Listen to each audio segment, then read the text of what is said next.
I told everyone I was fine. I even believed it, until the day my body told me the truth. I'm fine. Those words used to come out of me automatically. I wore them like a mask. I said them when I was exhausted. I said them when I was scared. And I said them when everything inside me felt wrong, but I refused to admit it. My symptoms started quietly. Small things I could hide from everyone, including myself. A tightness in my chest after climbing the stairs. A fluttering in my heart that I blamed on coffee. Shortness of breath I blamed on being out of shape. Then came the dizziness, brief, sharp, disorienting. I'd stand up too fast and feel the room tilt. My hand would reach out instinctively for the wall, but as soon as the wave passed, I'd brush it off.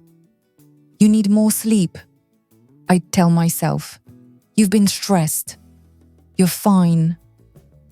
But behind all those excuses, there was a small knot of fear. One I kept pushing deeper and deeper, because acknowledging it meant facing something I wasn't ready for. So I did what I always do. I kept going. Work became my hiding place.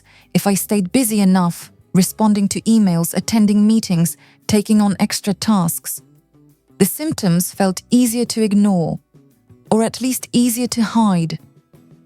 When my heart pounded at night, I said it was anxiety. When I woke up sweating, I blamed the temperature. When my hands trembled, I told myself I'd had too much caffeine. I didn't want to be dramatic. I didn't want people to worry. I didn't want to be that person. But my body didn't care about my pride. As the weeks went on, the symptoms escalated. The chest tightness came earlier each day. The fluttering in my heart became more frequent. The dizziness lasted longer. One afternoon, I got up to get a glass of water, and the room swayed so sharply I had to grab the wall with both hands. A coworker saw me and asked, "Are you okay?" And before even thinking, I answered, "I'm fine, just tired." The lie slid out so easily it scared me, because the truth was, I was barely holding it together. I wanted to go to a doctor, I really did. But that same voice came back. What if it's nothing? What if you're wasting their time? What if they tell you it's just stress? What if you sound dramatic? The fear of being dismissed felt heavier than the fear of being sick. So I stayed quiet. Then came the day everything changed. It was a Wednesday. Normal, grey, forgettable. I remember sitting at my desk, typing an email, when the pressure in my chest returned. But this time, it didn't fade. It tightened, deepened, spread upward into my neck and down my left arm in a slow, crawling sensation that made my skin prickle. My heart pounded hard enough that I could feel it in my throat. My hands tingled. My breath wouldn't deepen no matter how hard I tried. I straightened in my chair, swallowed, tried to look normal. Thought, just breathe, don't make a scene, don't overreact. I stood up. The floor tilted instantly, my vision blurred at the edges. The lights above me looked too bright, too sharp. Sounds became muffled, like everyone was underwater. I reached for the desk. Someone said my name. I tried to answer. Then everything slipped away. I don't remember falling. I remember floating. Voices far away, hands touching my shoulders, someone saying, "Stay with me." Cold air on my skin. My own breathing sounding strange and shallow. When I opened my eyes, I was on the floor. My co-workers were around me, pale, worried, panicked. She collapsed. She wouldn't respond. We called 911. Their voices sounded like they were echoing through water. My first instinct, to sit up and say, "I'm fine." Even lying on the floor, shaking, barely able to breathe. I still tried to say it, but my body told the truth I'd been running from. The paramedics arrived. They asked, chest pressure, dizziness, shortness of breath. How long? For the first time in weeks, I told the truth. Yes, for weeks. In the ambulance, the paramedic looked at me. Really looked.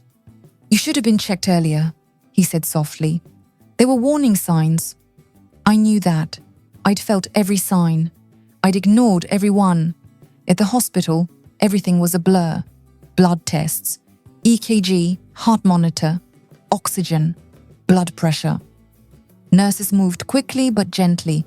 Doctors asked detailed questions. No one rolled their eyes. No one dismissed me. No one treated me like I was imagining anything. A doctor finally came in, sat beside the bed, and spoke calmly. We're seeing irregularities in your heart rhythm and signs of cardiovascular strain. Your body has been under stress for a long time. Real, physical stress. The collapse wasn't random. I stared at her, my hands trembling. You've been ignoring symptoms that should have been checked sooner, she said, not unkindly. The good news is, you're here now. But this wasn't nothing. That sentence broke me. This wasn't nothing. This wasn't stress. This wasn't in my head. It was real. And I had been alone with it for too long. Lying in that hospital bed, listening to the steady beeping of the monitor, I realized something. I wasn't scared of being sick. I was scared of being seen as dramatic. I was scared of being dismissed. But hiding it had brought me closer to danger than honesty ever would. The next morning, the doctor returned. She said something I'll never forget. Your body will always tell the truth, even when you're lying to yourself. That sentence settled deep inside me, right where the pressure used to be. When I went home days later, I walked slowly, holding the railing, feeling the weight of everything I had ignored. I sat on the edge of my bed that night, a hand on my chest, and whispered, I hear you now. Because collapsing at work wasn't the beginning. It was the consequence. The truth is, I've been collapsing inside long before my body finally gave out. And now I know. Pain doesn't disappear in silence. It waits, it grows, it breaks you. Pain grows in silence until you finally tell the truth.